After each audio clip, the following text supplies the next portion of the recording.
কেমন হচ্ছে আপনার? ফিক্সড ইনকাম না, মান্থলি কোনো ফিক্সড অ্যামাউন্ট নেই। আমি তো ইউনিভার্সিটিতেও টাইম দিতে হয়, তো রেগুলার থাকতে পারি না।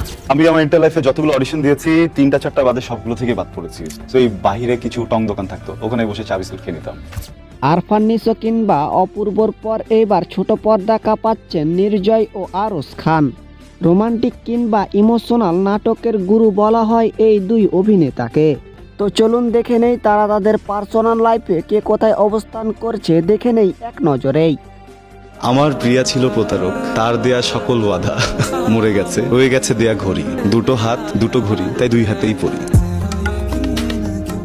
আরশ খানের পুরো নাম হচ্ছে রাকিবুল হাসান আরশ।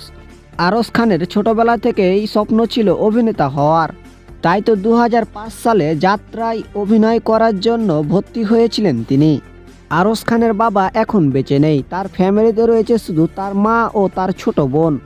আরশ ছোটবেলা থেকেই হুমায়ুন ফরিদির অভিনয় দেখতে অনেকটাই পছন্দ করতেন। তিনি একটি নাটক শুটিং করার জন্য পারিশ্রমিক নেয় 40 থেকে 50,000 টাকা।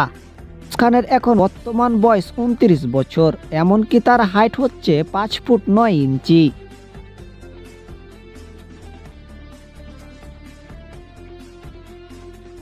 অন্যদিকে নির্জন খানকে দেখলে মনে হয় ভদ্র ছেলে, পড়ালেখা ছাড়া আর কিছুই জানেন না তিনি। নির্জনের প্রথম যাত্রা শুরু হয়েছিল 2016 সালে ইউটিউবের মাধ্যমে।